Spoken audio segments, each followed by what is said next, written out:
First of all, on behalf of Ministry of Information and Communication Technology and myself, I would like to welcome you all warmly at the opening ceremony of ITU ICT Faculty Workshop on Capacity Building and Skill Development for Digital Transformation in Digital Economy in Tehran, Islamic Republic of Iran. Digital economy is growing. According to an international report, more than 15% of the world economy in 2016 was digital. The growth rate was 2.5 times and return of investment was 6.7 times more than the traditional economy. This shows a great opportunity of digital economy, which is based on the ICT development.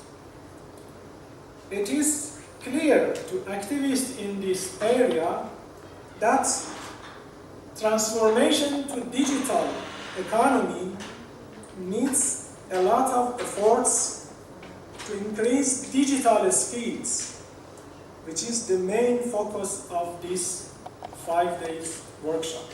In these years, the license upgrade of two main operators, to 3G and 4G, the increase of coverage, particularly in rural area,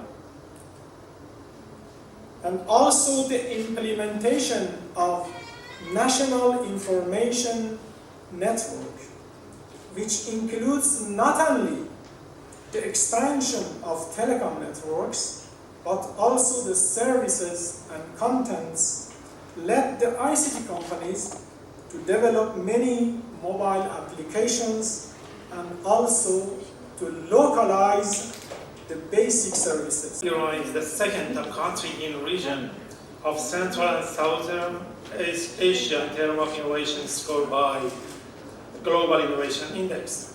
The rank of Iran country in 2017 was 75, and in 2018 it is 65.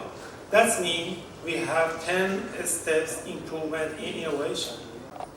I sincerely appreciate the efforts of ITU, the lead UN agency, to organize this important workshop together with the ICT faculty on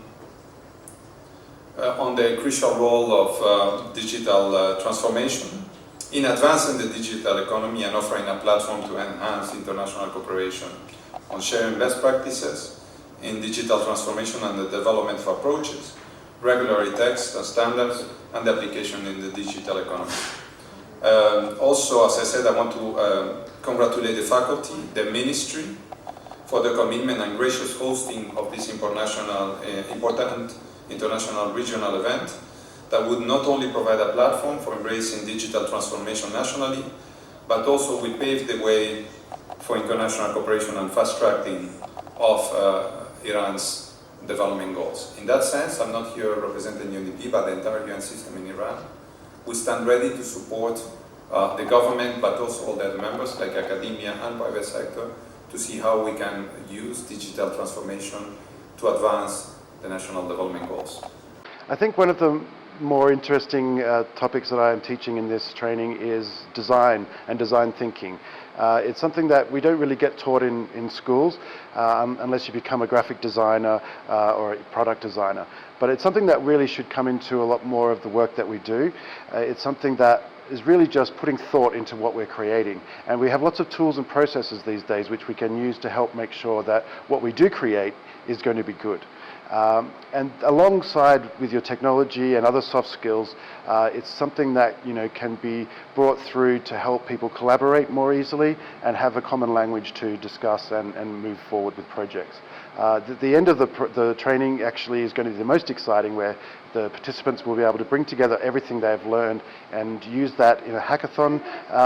And the end of the training this week will be the most exciting, where we bring all the participants together, put the teams where they can discuss everything they have learned and put together a proposal to a solution for a problem using design skills, technology, and trying to make a difference in the community. So I think that's going to be very exciting for everyone, and I'm very looking forward to it. First of all, I'm very excited to organize this important event in Iran on digital transformation and digital economy.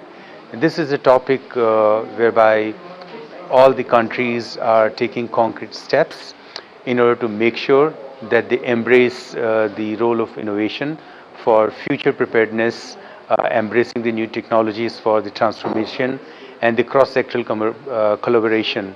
In particular, in this training course, we are looking at the transformational aspects of technologies, innovation, and in particular technologies such as Internet of Things, blockchain, artificial intelligence, and the mobile applications development, and giving them hands-on experience of how they can use the technologies for making the societies better and improving the lives of people. As I said, in October to November, we'll have the final WRC, which will be coming out. It's great for us to meet each other more and learn about learn about other people's experiences. Through optical fiber penetration. So there are two main keys to this entire puzzle. One is the wireless penetration, the other is the optical fiber penetration. So what strategies would you need? What goals, tools, education activities would you implement? The difference between Apple and Android is like, for example, if you publish an application on Android, it doesn't have to go through an approval process. Google does not approve it. For key resources, we have instructors, e-learning platform, and VR, AR platform, and office building and network infrastructure. Government needs some services which must have to be a very reliable, which must be a scalable, which must be a very secure, which must bring efficiency into the system.